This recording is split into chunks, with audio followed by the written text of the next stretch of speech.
হাসিটা দিয়ে বসেন।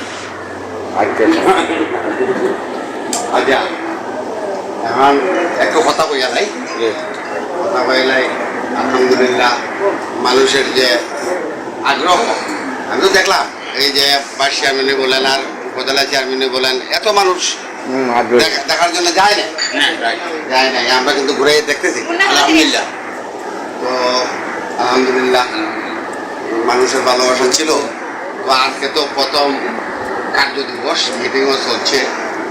তো এই প্রথম অনুভূতি অথবা মানুষ সম্বন্ধে কিছু বলা আছে কিনা?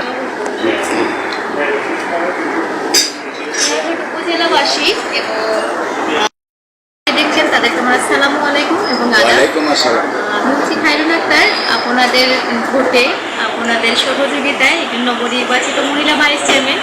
আজকে হচ্ছে আমি আমার চেয়ারে বসেছি, চেয়ারটা হচ্ছে আপনাদের দেওয়া। আর আমি সবচেয়ে অত্যন্ত খুশি হয়েছি যারা আমার এই চেয়ারে বসার অধীর আগ্রহ ছিল। আসলে আমার মনে হচ্ছে আমার চাইতে বেশি ওনাদেরই আগ্রহ ছিল যে আমি কোন দিন বসি চেয়ারটাতে। তো আমাদের মিটিংও চলছে, আমি 2 মিনিট একটু ছুটি নিয়ে আসছি এখানে, যারা যেহেতু আমার জন্য সবাই অপেক্ষা করেছিল।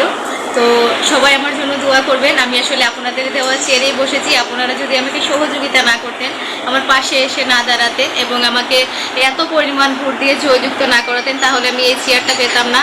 আমি মনে করি এই চেয়ারটাতে আপনাদের সবার অধিকার আছে। তো আমি আপনাদেরকে দাওয়াত দিলাম, অবশ্যই আমার যারা শুভাকাঙ্ক্ষী আছেন তারা অবশ্যই আসবেন, আমার সাথে দেখা করে যাবেন, কথা বলে যাবেন। এবং আমিও পর্যায়ক্রমে হচ্ছে আপনাদের সবার সাথে দেখা করব, কথা বলবো। এবং আমি যাচ্ছি সব জায়গাতে, একসাথে তো আর যেতে পারবো না, উপজেলাটা অনেক বড়, আমি পর্যায়ক্রমে যাব। তো কেউ কষ্ট নেবেন না, যাদের সাথে আমার দেখা হয়নি, দেখা হবে ইনশাল্লাহ। দোয়া করবেন আমার জন্য। আর আজকে আমি বসলাম, সবাইকে অসংখ্য ধন্যবাদ জানাচ্ছি, দোয়া করবেন। আসসালামু আলাইকুম। সুন্দর।